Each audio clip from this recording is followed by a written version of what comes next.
He didn't just push her, he tried to erase her future. 6 months pregnant, Claire Carter stood at the top of the marble staircase she once called home, one hand over her belly, the other holding the papers her husband had thrown at her feet. Daniel's voice was low but cruel, soaked in wine and ego.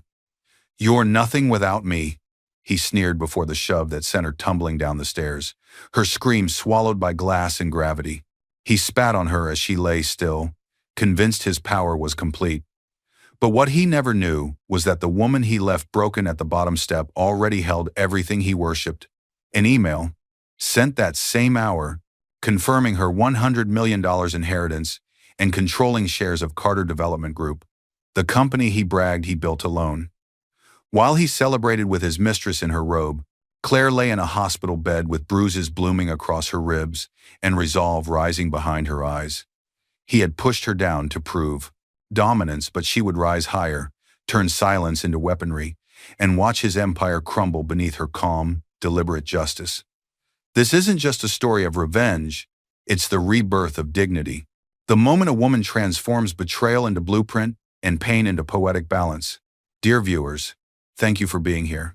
If you watch without subscribing, it's like letting her strength fade unheard. But when you click that button, you stand with every woman who was pushed, betrayed, and left for dead yet rose to own everything that tried to break her. Subscribe now, and tell us where you're watching from. Let Claire know her rise reached you. The night stretched thick and quiet over the Carter estate, the kind of silence that came only when power and wealth smothered sound. Inside, a chandelier glowed over a staircase of Italian marble. Claire Carter, 28, 6 months pregnant, carried herself with that gentle, deliberate grace of women who had once believed in safety. She was an art historian turned philanthropist, her world of galleries and charity luncheons replaced by Daniel's boardroom dinners and quarterly profit calls. The argument began with a single accusation, sharp and dismissive. Daniel, 34, handsome, expensively angry, tossed a stack of papers onto the floor. "You're useless in every way that matters," he snapped. His voice carried the confidence of a man who had never been told no. His dark suit still smelled of cologne and someone else's perfume. Claire stood near the staircase, her hand resting over her stomach. "You're drunk," she said softly. Her tone wasn't fearful. It was exhausted. Somewhere deep down, she already knew this was who he truly was. The mask had only cracked tonight. Vanessa appeared from the hallway in Claire's silk robe, bare feet padding over marble. Vanessa Cole was 26. A former interior designer Daniel had met at a corporate retreat.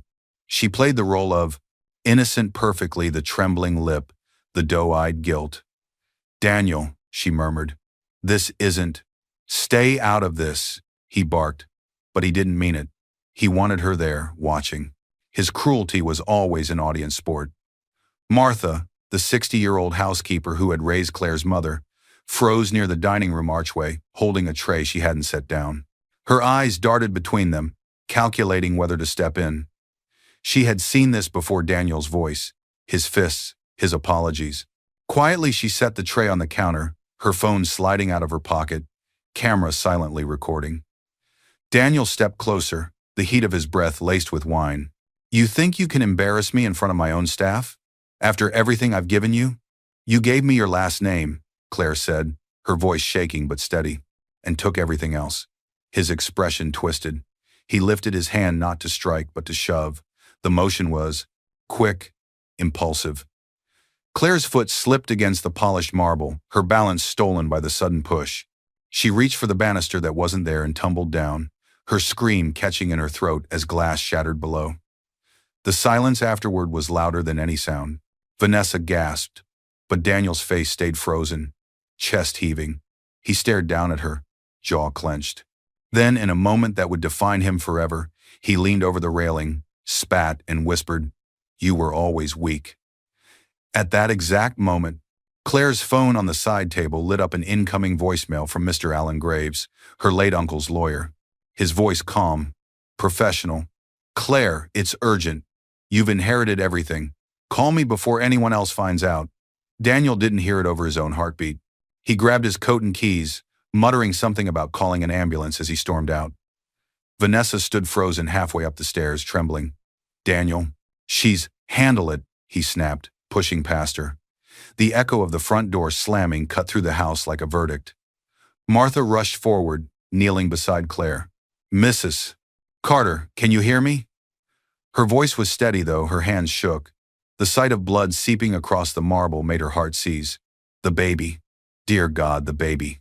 Claire blinked, her vision blurring into shards of light. The chandelier above spun slowly, each crystal a fragment of memory. Her wedding day, Daniel's smile, the promise that he'd protect her.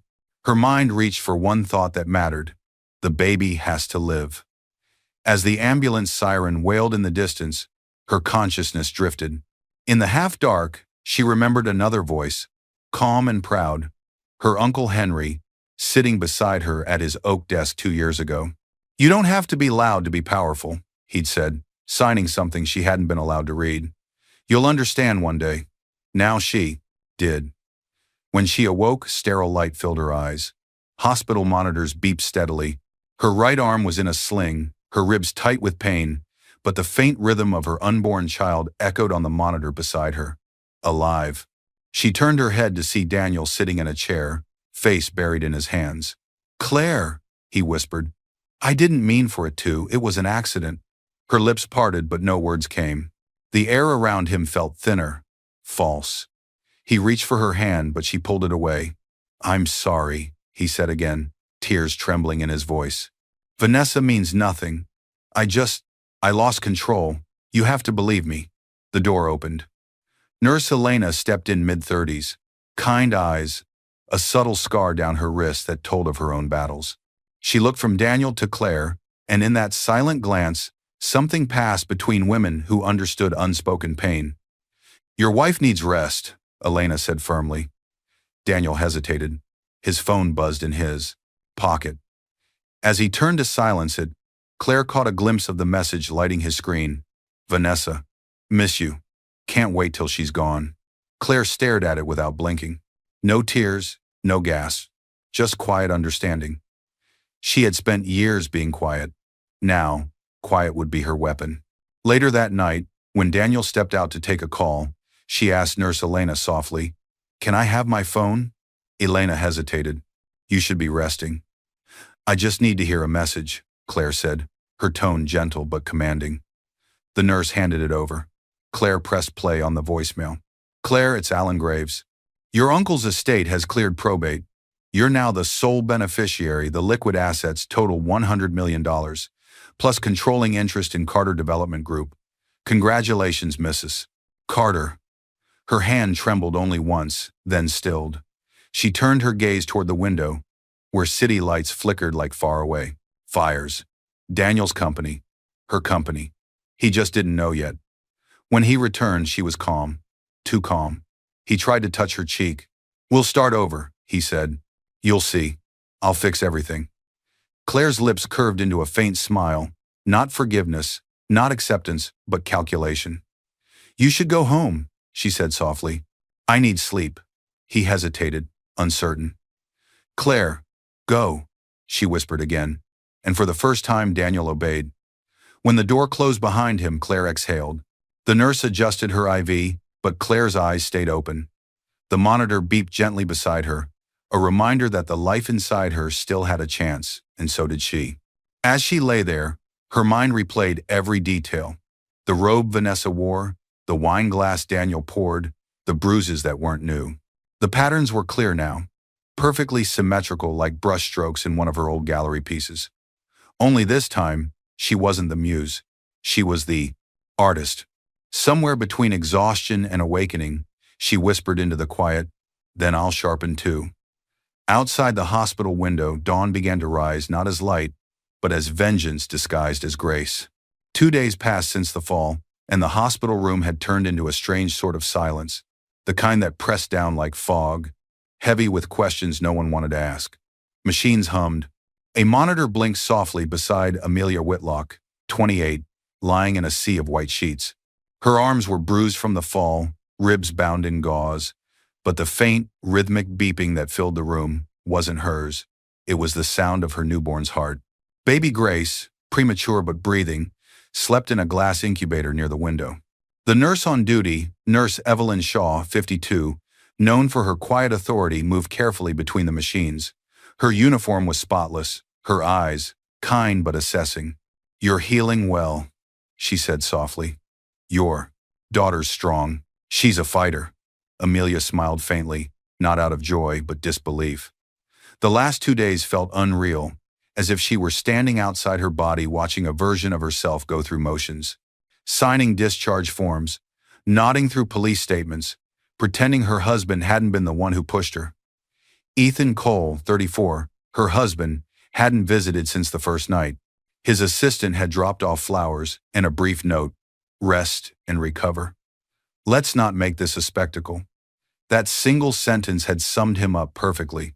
Before the fall, Ethan was the man everyone admired, a self-made CEO, tailored suits, and charming lies. His empire, Cole Industries, built skyscrapers and shattered lives in equal measure. In public, he praised Amelia as his muse. In private, she was his possession. Now she lay in that sterile room, broken but breathing, when her phone buzzed on the nightstand, the name flashing across the screen. Mr. Charles Thompson. Thompson, Reed LLP. A flash of memory surfaced a week before the incident. She had seen unopened emails from that same law firm, subject lines that read "Estate Settlement Update." She had ignored them, too preoccupied with Ethan's growing temper. She picked up the phone, her voice a whisper. "Mr. Thompson?" "Mrs. Whitlock." The man's tone was measured, professional, carrying the weight of old money and older secrets. "I apologize for the delay in reaching you. The estate of your late grandfather, Mr. Harold Whitlock, has finally cleared all federal holds. You're now the primary beneficiary." Amelia blinked. What does that mean exactly?" "It means, ma'am," he said, pausing for emphasis, "you now have full control of the Whitlock Trust. Approximately $100 million in liquid assets," and she sat up a little too quickly, pain slicing through her ribs. "And what?" "And majority ownership of Process Whitlock Holdings, which, as of last quarter, completed the acquisition of Cole Industries." Her eyes widened. For a moment she couldn't speak. The words didn't seem real. Her grandfather's old company, the one Ethan had mocked for being outdated, had swallowed his empire whole. Outside, a siren wailed faintly, echoing down the city street, a perfect soundtrack to the moment her world inverted. "I own his company?" she whispered. "In essence, yes," Thompson replied. "You're the controlling shareholder. Congratulations, Mrs. Whitlock." The word congratulations hung in the air like a cruel joke. Evelyn turned from the baby monitor, catching the look on Amelia's face, not shock but realization. There was a steadiness in her now, something new and unfamiliar. She asked softly, "Can you send me the documents?" "Already emailed," Thompson said. "For security reasons, I'd advise against discussing this until we've transferred the assets under your private holding." Amelia nodded slowly, eyes fixed on her sleeping child. "Don't tell anyone yet," she said quietly. "Especially not my husband." There was a pause. Thompson's voice changed, uneasy. "Ma'am, I wish I could say this call was purely celebratory, but there's something else." Amelia's fingers tightened around the phone. "What is it?" He hesitated, the kind of pause that told her the truth would hurt. "We received an alert from your bank this morning. Someone attempted to secure a $2 million business loan under your name using your social security number and your joint marital account." Her heart skipped. "Who?" "I've already confirmed with the lender," Thompson said grimly. "It was Mr. Ethan Cole." For a moment, time froze. The room dimmed. The beeping of the machines sharpened into single strikes.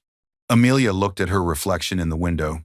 Pale skin, eyes ringed in purple, hair limp, against her shoulders, and saw not weakness but the first flicker of control. Evelyn noticed the change. "Are you all right?" Amelia forced a smile. "Yes," she said softly. "Better than I've been in a long time." When the call ended, she set the phone on the tray and stared at the incubator. Her daughter's tiny hand flexed in sleep, fingers curling toward invisible safety. Amelia whispered, "You'll never feel small the way I did." Flashbacks flickered: Ethan's laughter at their anniversary, his voice at the dinner table telling her she'd never understand business, his mocking words when she mentioned her grandfather's estate. Old money dies with old men. But the old man hadn't died empty. He'd left her a legacy sharper than any blade. Outside, snow began to fall, the first flakes soft against the window pane.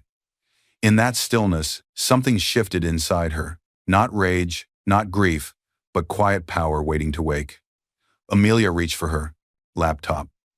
When the login screen glowed to life, she whispered the same words her grandfather once told her. Power doesn't shout, Amelia. It signs quietly. She opened her email from Thompson and Reed. Her fingers hovered over the mouse. The documents were their legal ownership, transfer codes, a digital signature waiting. She clicked sign. The monitor beside her beeped in rhythm, the heartbeat of a premature child and the beginning of a reckoning. 3 months later, the house no longer looked like a home. It looked like a museum of perfection, white orchids by the window, gold-framed photos of smiling faces, and one woman pretending she was happy to be alive. Amelia Whitlock Cole stood in front of the mirror, her cast freshly removed.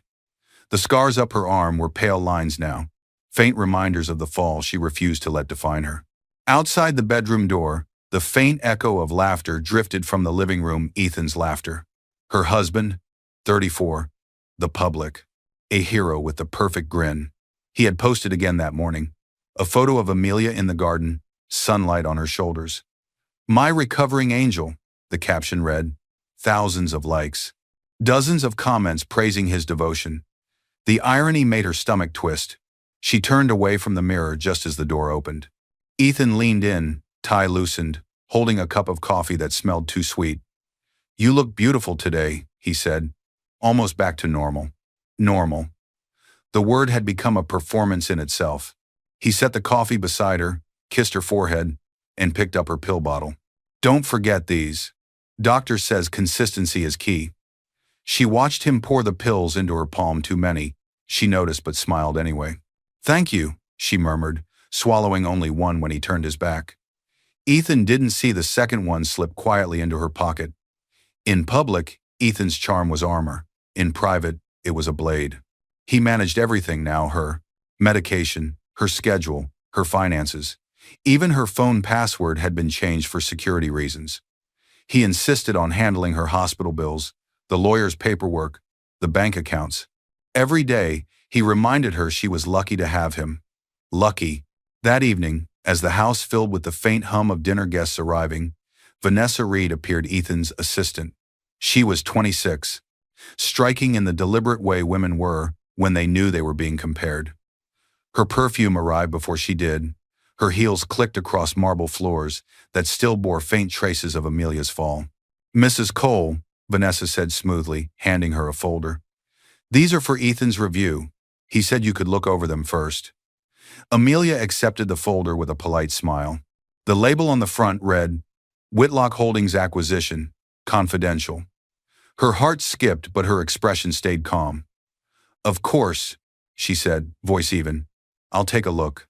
Vanessa smiled, crimson lipstick perfect. Thank you. You've always been so gracious.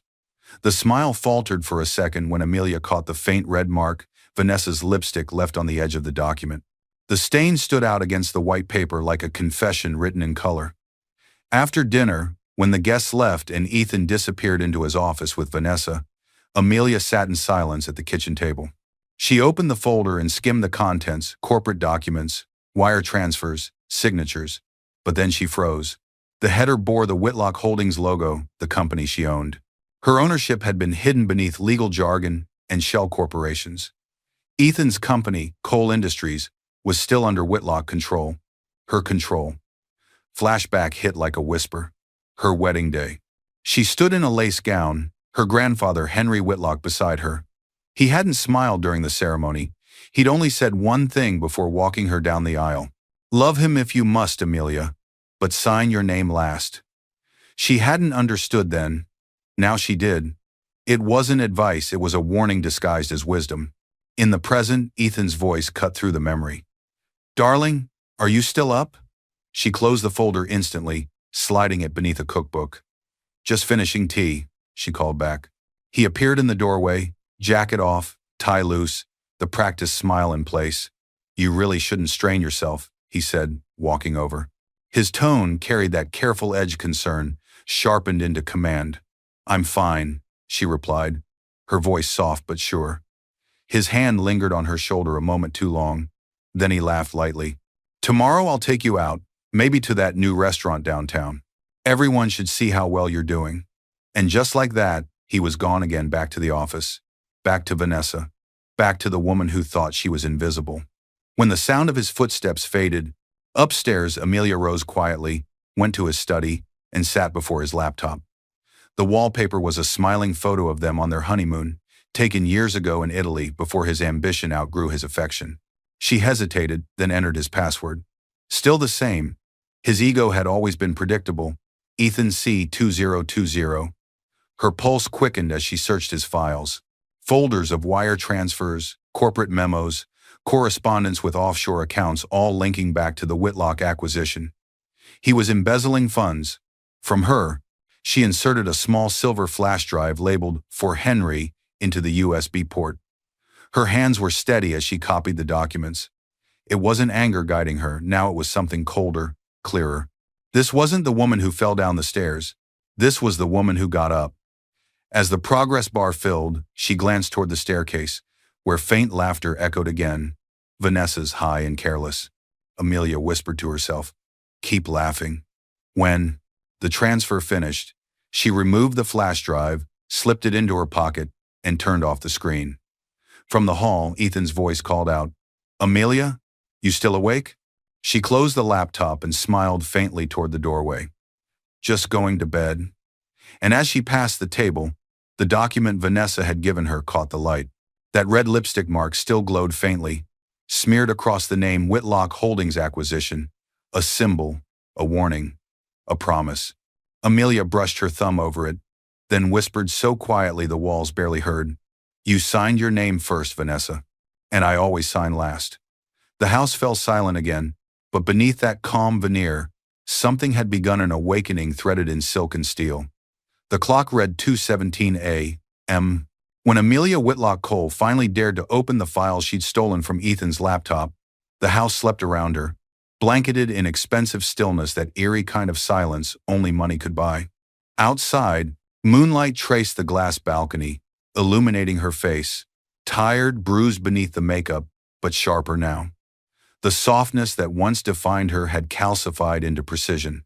Her fingers moved slowly across the keyboard. Each click sounded louder than it should, like a confession echoing down the hall.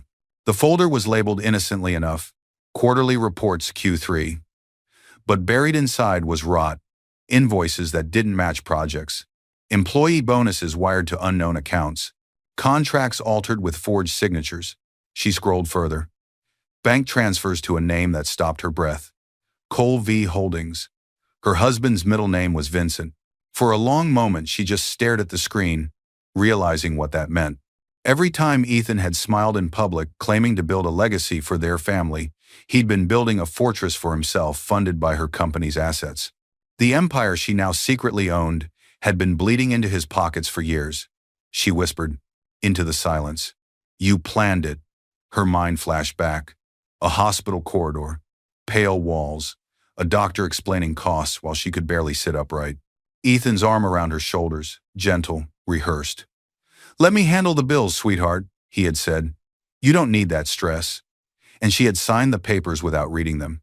Power of attorney, account merges, medical authorizations. She remembered his thumb brushing over her signature, the way he'd smiled like victory disguised as tenderness.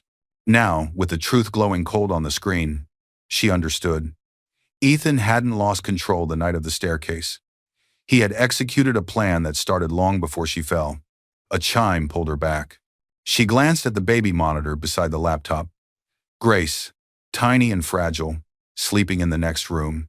The faint rise and fall of her chest grounded Amelia's racing thoughts. She wasn't fighting for herself anymore. She took out the small silver flash drive, labeled "For Henry," the one that had belonged to her grandfather, the one she'd used to copy Ethan's files. She connected it and began taking screenshots of everything. Invoices, emails, contracts one by one. Each captured image felt like an act of reclamation. When the folder was full, she opened her email and typed a message to her lawyer, Mr. Charles Thompson, the same calm voice that had informed her of her inheritance months ago. Subject line, insurance. No greeting, No explanation, just attachments her quiet wore in PDF form. She hesitated before pressing send, her finger hovering over the key.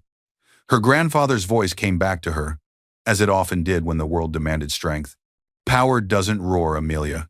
It whispers and signs quietly. Click. The message flew.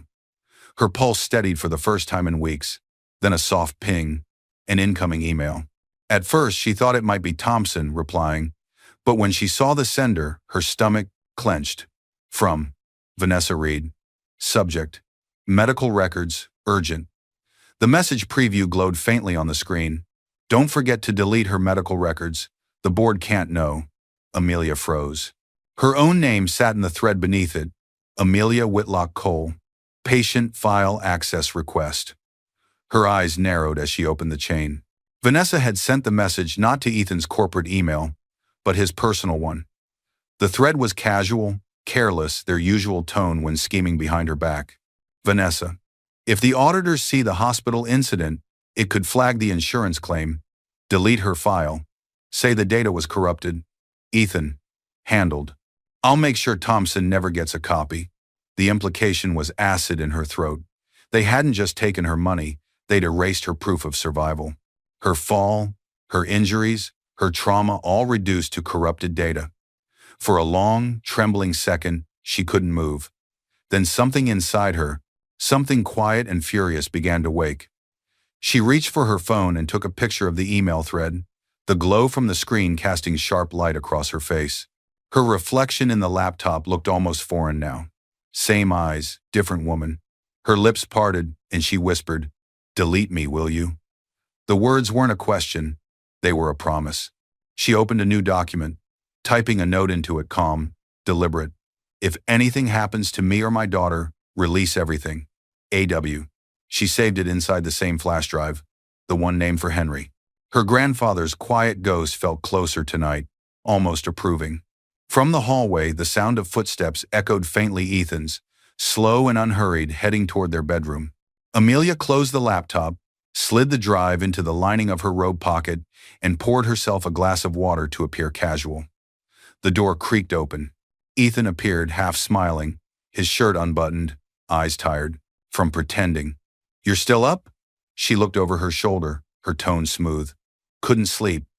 He leaned against the doorframe, that practiced smirk returning. "You think too much, Amelia. You always have." She met his gaze without flinching. "Maybe that's how I survived."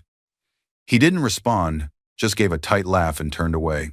When his footsteps disappeared upstairs, Amelia exhaled, her hands trembling only slightly as she reopened the laptop to ensure the email to Thompson had sent. It had. Outside, the first hints of dawn began to wash over the estate. Pale light fell across the documents, still open on the screen, a digital autopsy of Ethan's lies. She whispered to herself, almost tenderly, "Good morning, Mr. Cole." The line wasn't affection, it was warning. The war had begun, and he didn't even know he'd already lost the first battle. The winter sun bled pale through the glass walls of the rehab center, lighting the room with the kind of clarity that left no shadows to hide behind. Amelia Whitlock Cole, dressed in soft gray and steady determination, gripped the parallel bars and took another slow step forward. Her reflection in the mirrored wall met her gaze, shoulders squared, expression calm. "Perfect," said Dr. Mariah Levin, the physiotherapist guiding her through recovery. "Doctor?" Levin was in her early 40s, pragmatic but kind, the kind of woman who believed every muscle carried memory. "You're adjusting your weight better today." Amelia exhaled through her nose, the faintest smile flickering across her lips. "Balance takes time," she murmured. Levin nodded.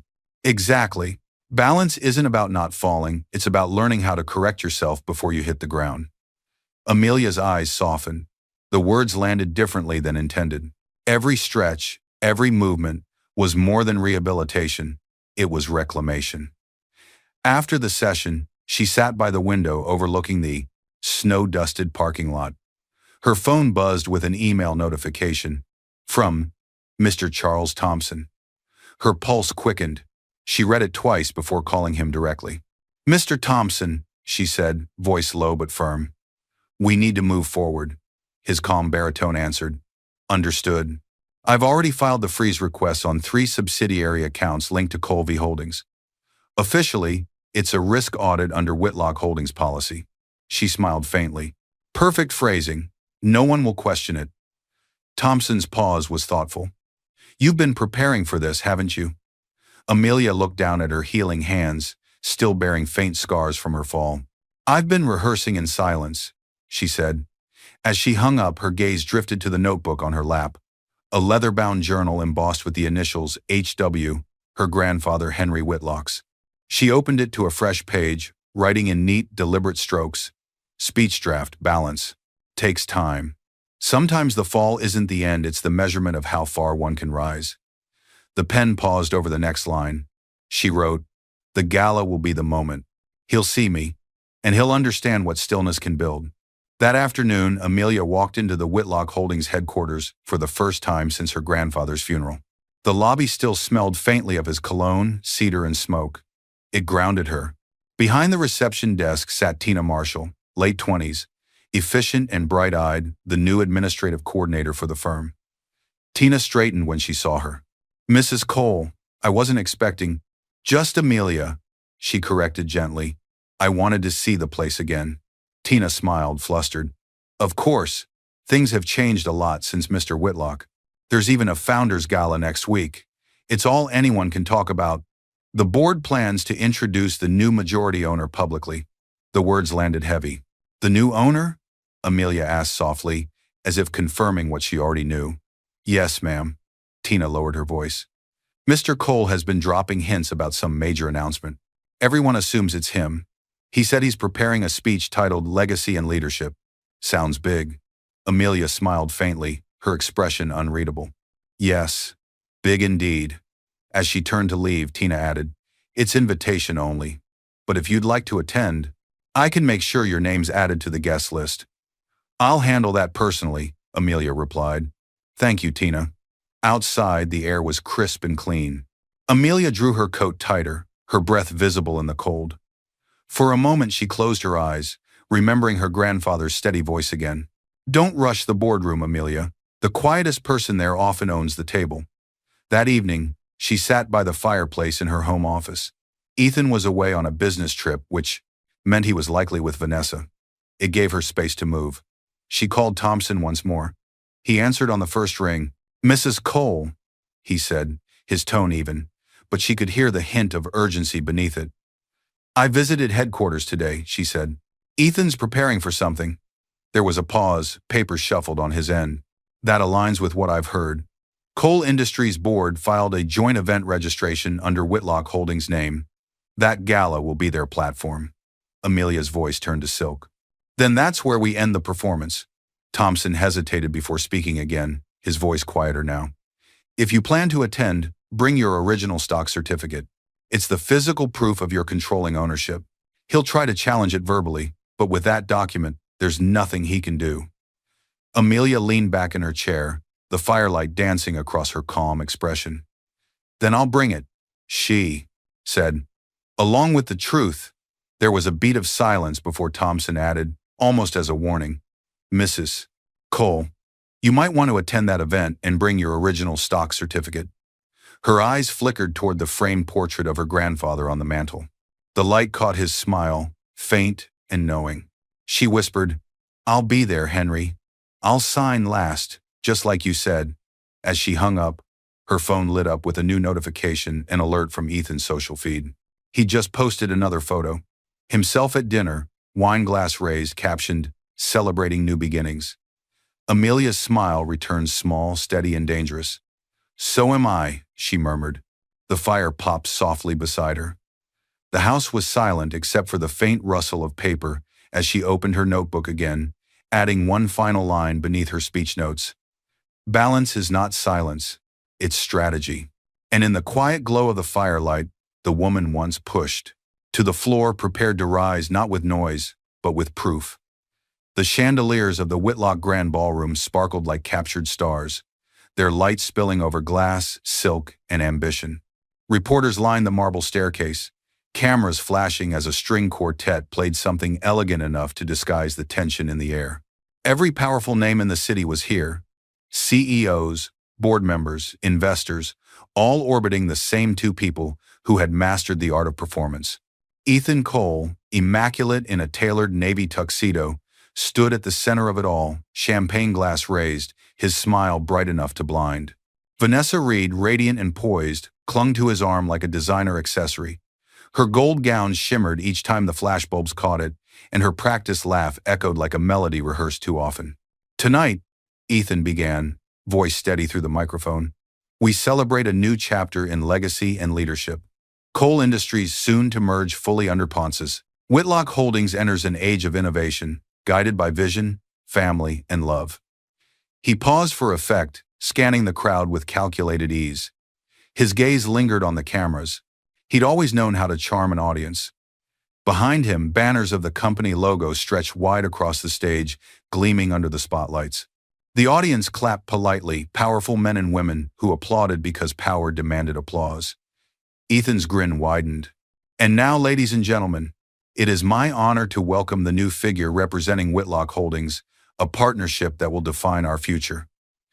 Vanessa squeezed his arm, confident. Everything was proceeding exactly as planned. But then the master of ceremonies, an older gentleman with a crisp voice and sharp glasses, glanced at his cue card and frowned slightly. The microphone caught his hesitation. "Please welcome," he read carefully, "our new chairwoman of Whitlock Holdings, Mrs. Amelia Cole." The ballroom froze. A wave of murmurs rippled through the crowd like a sudden wind cutting across water. Cameras turned, flashlights pivoting toward the entrance. Ethan's smile faltered, his hand lowering slowly from mid-toast.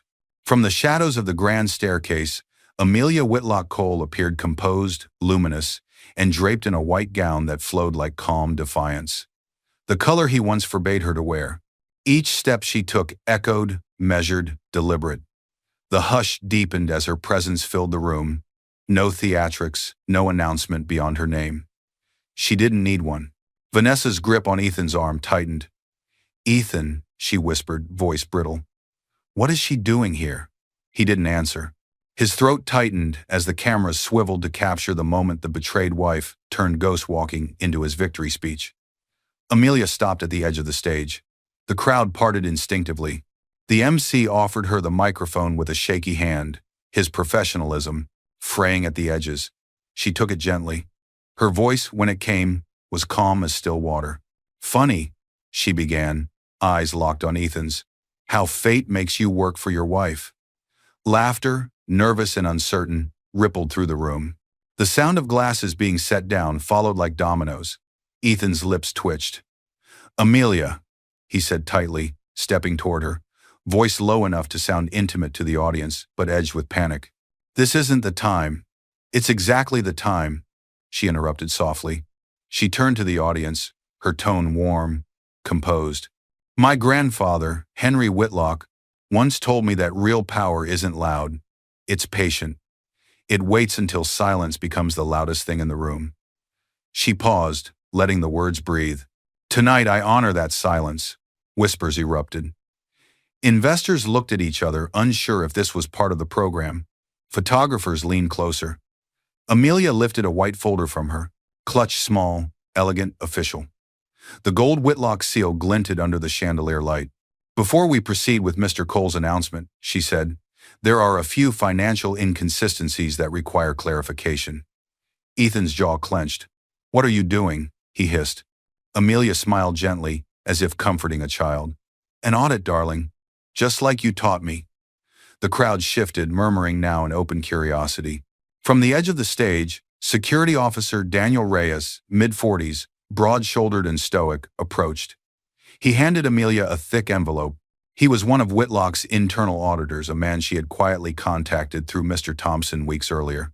"Mrs. Cole," he said with formal respect, "per your request."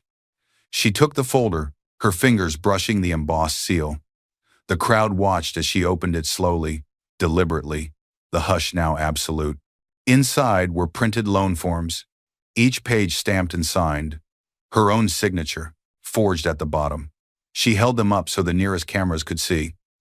"A $2 million loan," she said, "applied under my name, without my consent." Gasps filled the ballroom. Ethan stepped forward, voice rising. That's absurd. This is a mistake. Someone's, but Vanessa's face gave him away before he could finish. Her smile had vanished. Her knuckles whitened around her clutch. Amelia tilted her head slightly, studying them both. Mistake? She said, her voice barely above a whisper. Or pattern? The reporters were already snapping photos, flashes illuminating Ethan's frozen expression. Mr. Thompson, standing near the back of the hall, met Amelia's eyes and gave a slow, approving nod. The silent signal they'd agreed upon. The trap was set. Amelia closed the folder, her tone soft but final. Tonight was supposed to be your new beginning, Ethan. But beginnings require truth, and truth always arrives fashionably late. The cameras clicked again. Ethan's champagne glass slipped from his hand and shattered against the floor, the sound ringing across marble like punctuation. Amelia looked down at the pieces without blinking, then raised her eyes to his and whispered just loud enough for him to hear.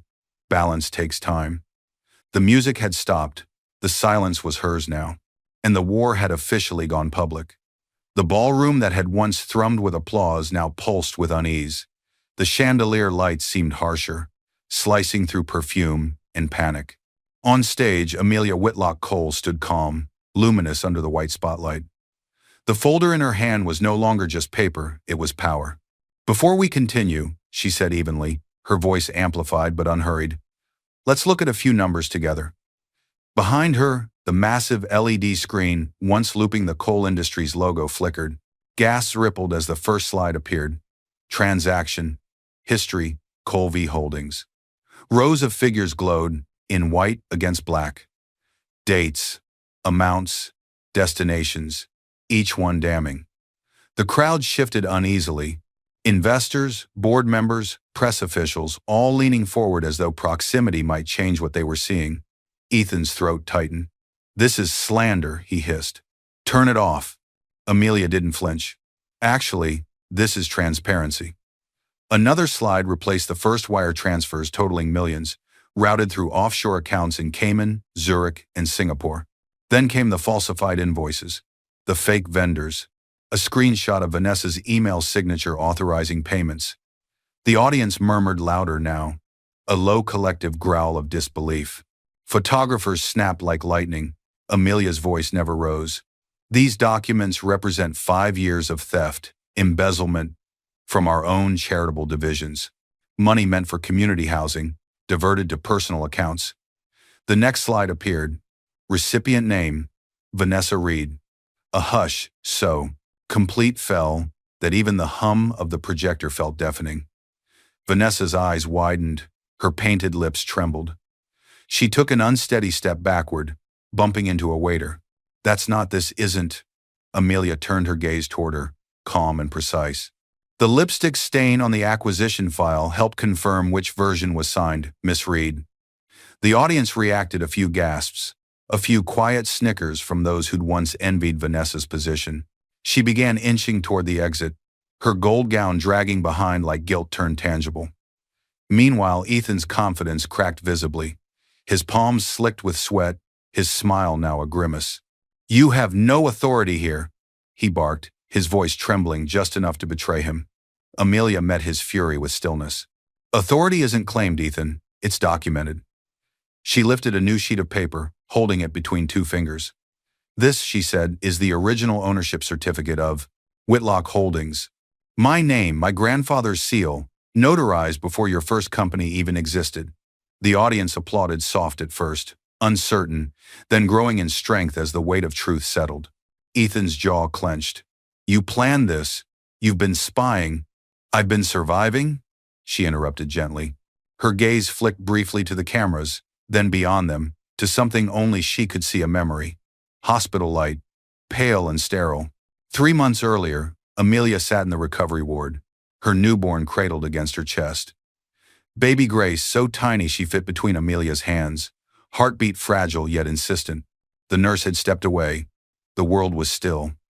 Amelia brushed her lips across the infant's forehead and whispered, You'll never see what I saw. You'll only see strength. Tears had filled her eyes but never fell. That vow had carried her through every deception, every step of patience. The moment she chose not to break, that was the true beginning of tonight. Back in the ballroom, Amelia lowered the final page of documents and looked directly at Ethan. "For assaulting your pregnant wife," she said, voice steady. "For fraud, and for violating fiduciary duty, you are hereby removed as CEO of Coal Industries." Silence, then gasps. Security moved discreetly toward the stage as Ethan lunged, his fury finally breaking through the last of his polish. "You can't do this to me!" he shouted, his voice echoing off marble and crystal. Two uniformed guards intercepted him before he reached her. One officer, Daniel Reyes, the same officer who'd taken her statement after her fall, grabbed his arm firmly. Recognition flickered in Amelia's eyes. The universe had delivered symmetry. "Let go of me!" Ethan roared, thrashing. "This is my company!" Amelia didn't step back. Her calm was surgical. "Correction," she said softly, leaning forward just enough that the microphone caught her whisper. "You spat on your boss, Ethan." A shiver ran through the audience, a mix of shock and satisfaction. Ethan froze, realizing the cameras were still rolling, the press still filming. His fury dissolved into horror. Officer Reyes signaled the other guard. They escorted Ethan off stage, his protest swallowed by flashes of light.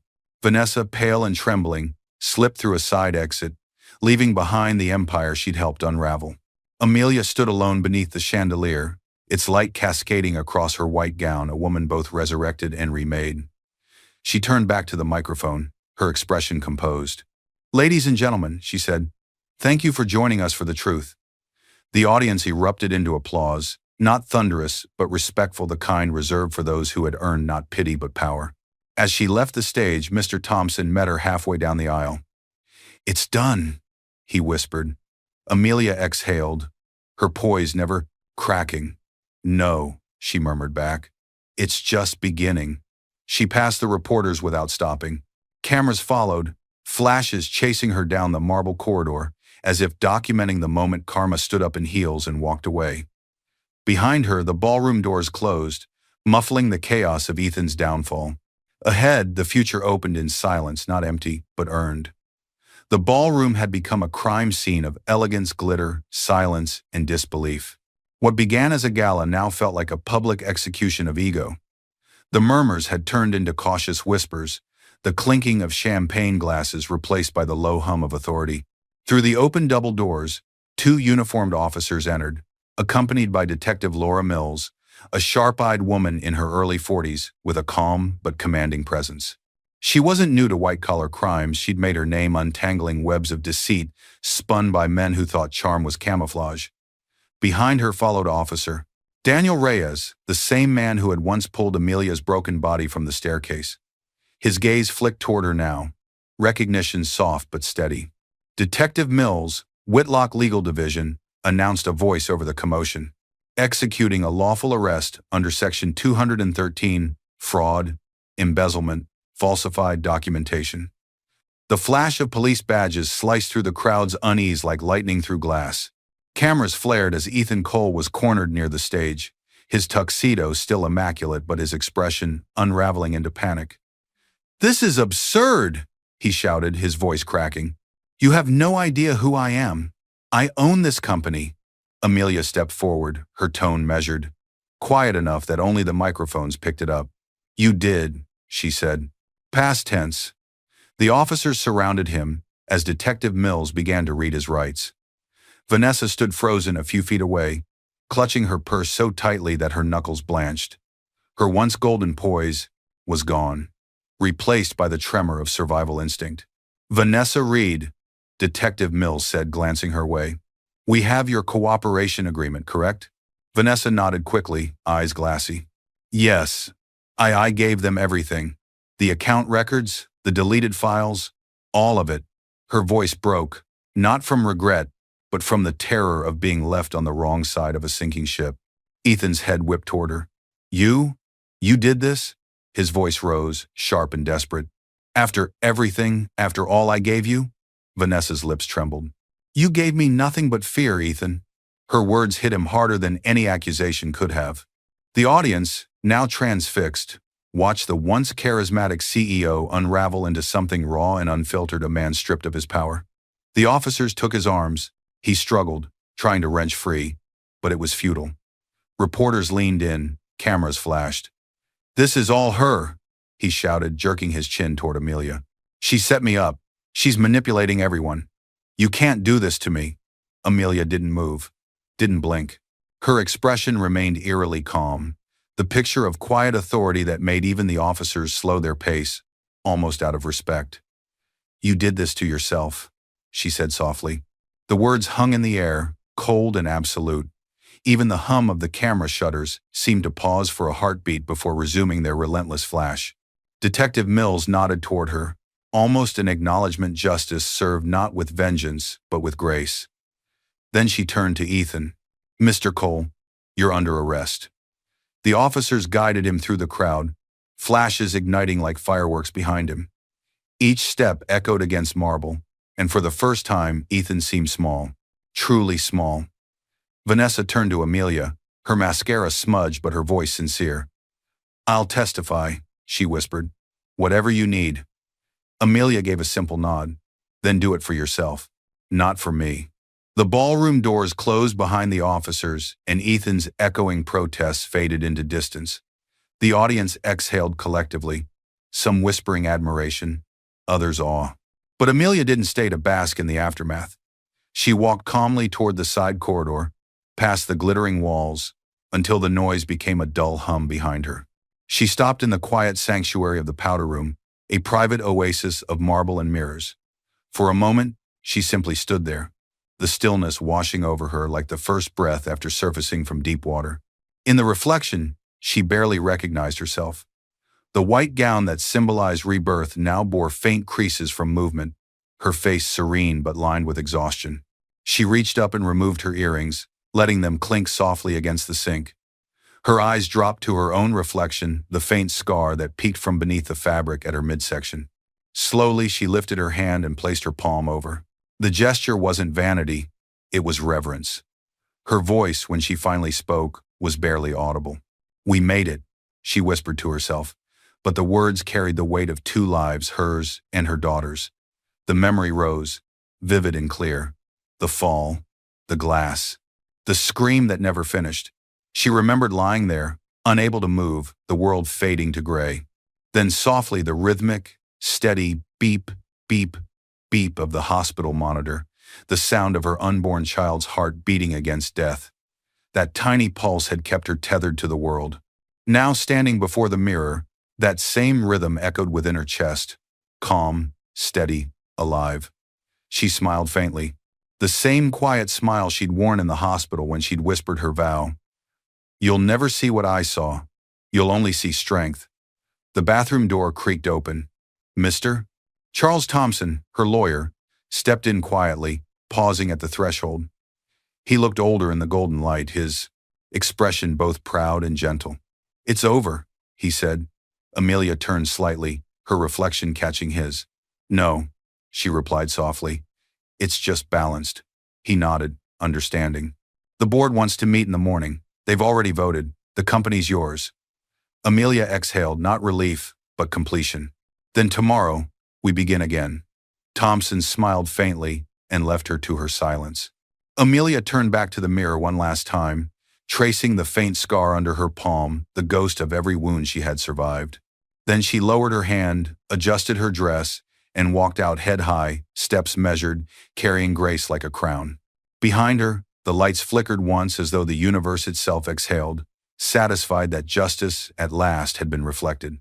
6 months later, the conference room at Whitlock headquarters looked nothing like it once had. The cold marble floors that used to echo with arrogance now reflected something gentler: warmth, movement, rebirth. Sunlight poured through the glass walls, glinting off the newly engraved plaque that read, "The Whitlock Foundation for Women's Recovery."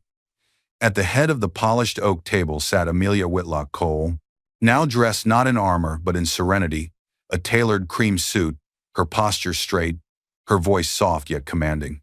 "This foundation," she said to the gathered board members and journalists, "isn't about rebuilding what was lost. It's about rebuilding who we are after loss." Her gaze moved to Emily Rhodes, a 30-year-old single mother who had joined Whitlock Holdings as an intern 6 months ago after leaving an abusive marriage.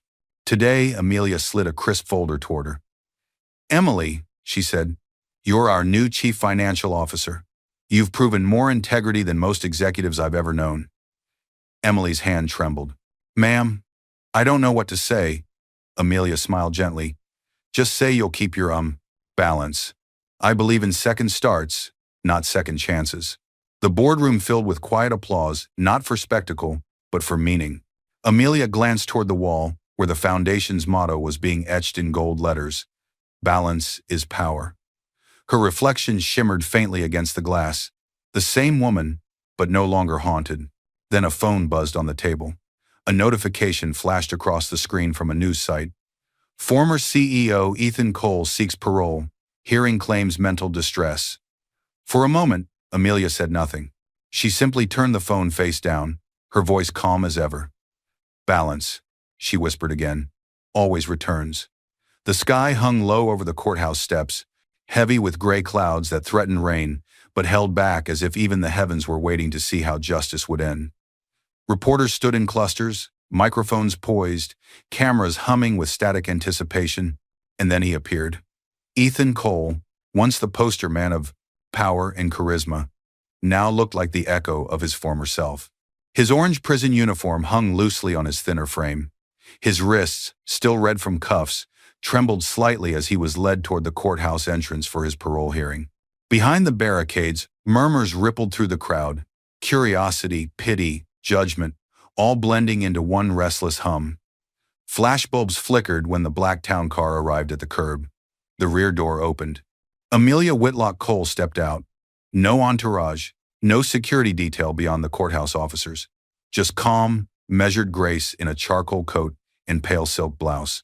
Her hair was pinned neatly, a single silver locket at her throat, her grandfather's. The cameras surged closer. The story had come full circle. Ethan saw her. For a moment, the world seemed to stop breathing.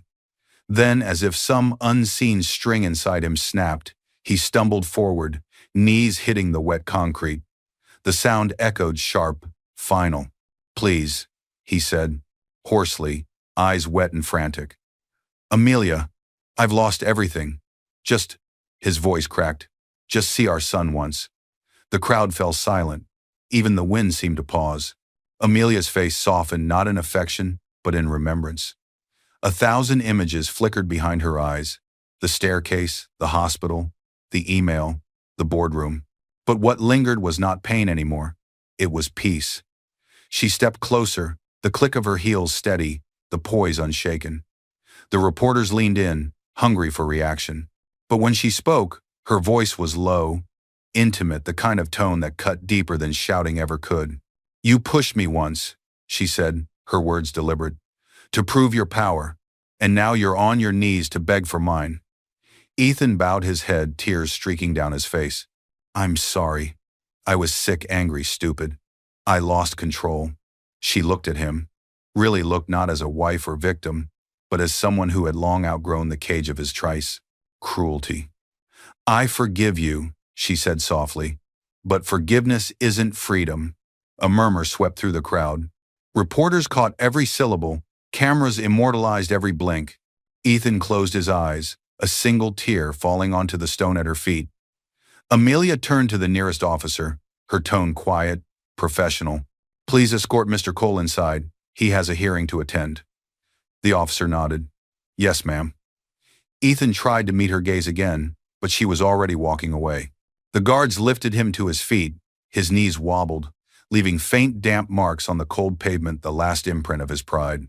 As she reached her car, the first drops of rain finally began to fall. Not heavy, just enough to make the world shimmer. She opened the door, pausing as the driver, Thomas Hale, a man in his 50s with kind eyes and quiet loyalty, nodded respectfully. Where to, ma'am? Amelia's voice was calm, unhurried. Take me to the foundation. Yes, Mrs. Cole. She slid into the back seat, the soft hum of the engine muffling the chaos outside. On the seat beside her sat a framed photograph, her baby daughter Grace, smiling wide-eyed at the camera, and beside her, an older image of Henry Whitlock, her grandfather, seated in his office. That same knowing calm in his eyes. Amelia traced the frame with her fingertips, her reflection faint in the glass. Her voice, when it came, was steady, almost a whisper meant for the memory of both. "Justice isn't loud," she said. "It's consistent." Thomas glanced at her in the mirror, respectful enough not to speak, and turned the car onto the wet road. Outside, the courthouse loomed tall, rain streaking down its stone pillars like tears that weren't hers to shed anymore. As the car pulled away, the camera panned upward, capturing the banner stretched across the building facade, bold in gold against gray. Whitlock Holdings, integrity, balance, power. The raindrops glistened on the letters like blessings. The car disappeared into the distance, and with it, the woman who had turned her pain into purpose.